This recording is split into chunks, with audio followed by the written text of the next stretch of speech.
Welcome to the Clarion Sports Wrap, where we keep you updated on all things Bethel athletics. I'm Kelly Hinseth. The women's soccer team took on Concordia on Saturday, still in search of their first win against a MIAC opponent. Coming into the match, the Royals had only scored 1 goal in 8 conference matches. With only 2 games left, the scoring needed to get going. It looked promising in the first half when Erin Ness headed in her first goal of the season and took a 1-0 lead into halftime. The Bethel defense, who played an excellent first half, then allowed goals in the 68th and 77th minute to give their corncob rivals a shocking victory. The Royals fall to 3-13 on the year and 0-9 in the MIAC. They will look to end their season on a high note with matches against Hamlin on Wednesday and McAllister on Saturday. Concordia was in town to face the men's soccer team on Saturday. On the fringes of the MIAC playoff picture, the Royals were desperate to get 3 points from their corncob rivals. They played 90 minutes in soccer, but all the fun happened in the first 20. The Cobbers got on the board first with a header in the 4th minute. But Danny Jaderholm had the equalizer less than 4 minutes later with a header to give him his team-leading 5th goal. He wasn't done either. In the 19th minute, Jaderholm found Connor Miller for the go-ahead and eventual game-winning goal, Miller's 2nd of the year. Royals got the win 2-1 and improved 6-8-2 on the season and 2-5-1 in MIAC play. With 2 games left on the docket, the guys will need to win out to get a shot at the postseason. They also finished the season with matches against Hamlin and McAllister. They take on the Pipers on Tuesday and conference standing leading Scots on Saturday. The Bethel football team took on undefeated 6th-ranked St. Thomas on Saturday in a game with postseason implications.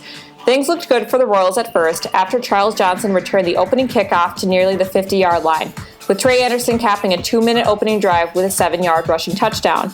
That was when things almost got away from the Royals by allowing 21 unanswered points on the Tommies' first 3 offensive possessions, but bridged the gap thanks to another rushing touchdown by Anderson to make it a 7-point deficit going into halftime. The second half was all St. Thomas, as they scored 24 more unanswered points and held Bethel to just 1 first down, and took the win by a final score of 45-14. The offense was non-existent for the Royals, who put up only 153 total offensive yards, 152 of which were on the ground. Bethel only managed 1 passing yard, as Anderson went 1-5 in the air. The Royals fall to 4-3 on the year and 3-2 in the MIAC. Bethel will look to rebound against another tough opponent, Gustavus, this Saturday.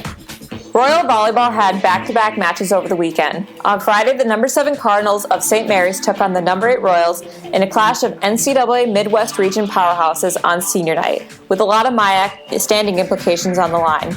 The Royals never flinched at the challenge and swept the Cards 3-0 thanks to strong performances by Carly Hoppy and Tegan LaBerge.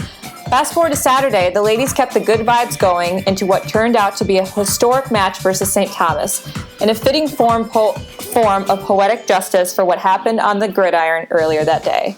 The Royals swept the Tommies 3-0. The win marks the first victory for Bethel Volleyball since 2006 against St. Thomas, ending an 11-year drought. The sweeps put the Royals at 19-8 on the season and 7-2 in conference play.